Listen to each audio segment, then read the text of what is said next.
ထားကလေးမှာကျွန်တော်ဒီနေ့မှာတော့ MKT နဲ့ကန်သွားမှာပဲဖြစ်ပါတယ်သူကတော့ကျွန်တော်ဘေးနားမှာပါပြောလိုက်ပါဦး Hi guys အားလုံးမင်္ဂလာပါကျွန်တော်ကတော့ MKT ပါ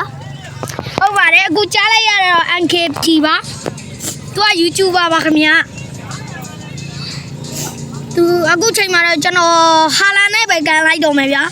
နောက်နေ့ကျမှတခြားဥစ္စာတွေနဲ့ကံပြပါမယ်အခုလူလဲလို့ရပါတယ်ခင်ဗျာနောက်နေ့ကျ subscribe လေးမလုပ်ခဲ့တဲ့ like လေးနှိပ်ပေးကြပါ subscribe လေးလည်းလုပ်ခဲ့ကြည့်ကြပါခင်ဗျာ တကယ်အခုကန်တော့မှာပေါ့ဘယ်သူလဲ ဘသူနဲ့ကံมาလဲဆိုရင်တော့ဟာလန်အသင်းနဲ့အီတ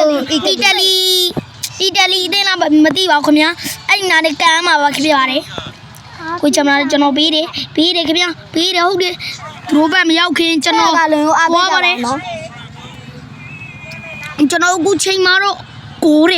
တော့မယ်အချိန်မှာကန်နေဟာကျွန်တော်နည်းနည်းလေးလွတ်သွားတဲ့အချိန်မှာတော့ကျွန်တော်ကန်နေဟာအရာတော့မကိုးပါဘူးခင်ဗျာကျွန်တော်အခုဟာလောင်ပေးရမှာပါ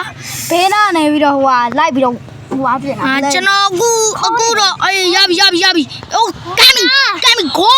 ဟာလန်ဂိုးပေါ်တာပေါ့နော်အခုကျွန်တော်